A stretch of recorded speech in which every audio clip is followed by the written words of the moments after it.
Nico Iamaleava is out as UCLA prepares to play number one Ohio State without the only quarterback who has attempted a pass for the Bruins this season. What's up, kinfolk? It's RJ Young. I am not on a step mill. If this is your first time watching Adapt and Respond, thank you for joining us here. We talk college football year round. And if you're into that, go ahead, hit that subscribe button, like this video, and answer the question in the comments below. Do you think that UCLA quarterback Luke Duncan has a chance to do something that, well, frankly, does not seem within reach for any UCLA quarterback this year and defeat number one ranked Ohio State?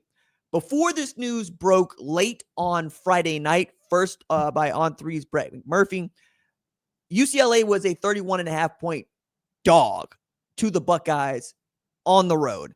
And lots of jokes had been made even earlier today on this very channel about just how many hits Nico Iamaleava was going to take. And there's some truth to this, as with all of the jokes that people try to say, but this is not a laughing matter.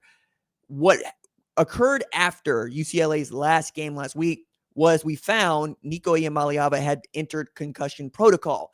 And as many of you know, that turns out to be a game time decision almost every week because the process takes that long to find out whether there is a lingering issue or you could injure yourself further by playing immediately the following next week.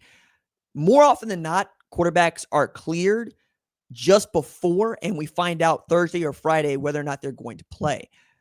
As Thursday turned into Friday and Friday turned into late, and Clemson upset number 20 Louisville, and Oregon made light work of Minnesota, we thought that we knew most of what's going on with the injury situation as it denotes to college football players and who's going to be available in this very important week as we try to get closer and closer to crowning a national champion.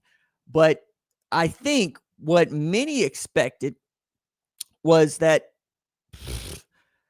UCLA's health was not really going to be the issue. The issue was going to be the health of Ohio State players who are trying to make it through the rest of this season, not just undefeated, but healthy enough to make the run like they did last year when they started with a win against Nico Iamaleava and Tennessee at Ohio State that went to the national championship game. Now, what is interesting about this is, as we've been talking about Nico, the question that others had asked is Carnell Tate going to play against UCLA? He was held out of their last win against Purdue and was not asked out, or Ryan Day was not asked in front of a microphone that worked, whether or not that Carnell Tate was going to play. So his status remains unclear. But now that we know that UCLA is not going to have its star player and its quarterback, I don't know that you gain a lot by having Carnell Tate on the football field. And there's a lot of truth to the idea that, hey, if you don't have to risk him getting hurt, then why risk him getting hurt? I get it, right? Normally, I would be in the camp of, if he's healthy enough to play and he wants to play, let him play. I'm not for putting players on the shelf just so you can protect them for what you know is going to be a postseason. I am for playing football. And one of the reasons that I'm for playing football is we don't play as many games as Major League Baseball, who plays 162, or the NBA, which plays 70, or even college basketball, which plays at least 25, 26 games a year. We play 12 that you can guarantee. And if you are really good, but also just good enough, you'll play 16 games in a season, right? Meaning you're just good enough to make the college football playoff, but you have to play in the first round. You have to win 4 straight. That is what Ohio State did last year. And one of the things that they learned from last year was that they do need to better periodize and protect the health of their players further into the season. I think that comes in with not load management or keeping players out. I think it comes in with play selection and how many snaps players play. I don't think that Carnell Tate or any Ohio State Buckeye needs to be out there playing a whole bunch of snaps this late in the season. But I do believe that each one of them needs to play to stay sharp and to continue their form, because form is the most important factor in all of this as we get closer and closer to the postseason. Because folks that it peaks soon just aren't going to have it to go, or peaked knowing that they got a really important non-conference game that they need to win to maintain a ranking. That doesn't work. We saw that Tom Herman tried to do this with LSU in 2019 and famously played that game close, 45-38. They lost it. And then Texas went into the crapper because they were running to the ground training camp, and LSU goes on to be one of the great college football teams of all time. This year, that was one of the learns that Ryan Day said he took from 2024. We were fortunate to be in a position to win the national championship after the loss against Oregon and Ohio State, he said. But knowing that they were healthy enough to go at the end was most important. You saw that with the way Travion Henderson and Quinshon Judkins were splitting carries. You saw that in how Will Howard was distributing the ball to Emeka Buka, Jeremiah Smith, and even Carnell Tate. And I think one of the things that I find fascinating about this team is that its depth has been so strong. And one of the reasons that its depth has been so strong is they play a lot of players, especially against these teams that they know are going to beat up on.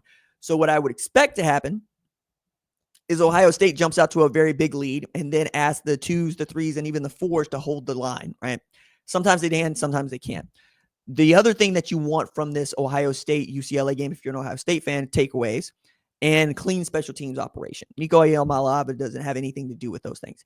If anything, you might see double-digit sacks in this game because you've already got an offense that is not great throwing the football, that's going to be forced to run for football at strength, and you got an Ohio State defense that knows how to pin its ears back and come after you unless you can prove that you can that you can stay on the spot and you can beat them throwing the football. But more than anything else, they're just UCLA's outclassed from a talent advantage. And this is true of almost every single team that Ohio State has played and will play.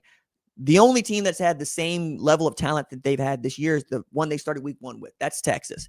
It's not going to be true again unless they play Indiana in the Big Ten championship game. And that's going to be from a development standpoint. That's not going to be from a high school recruiting standpoint.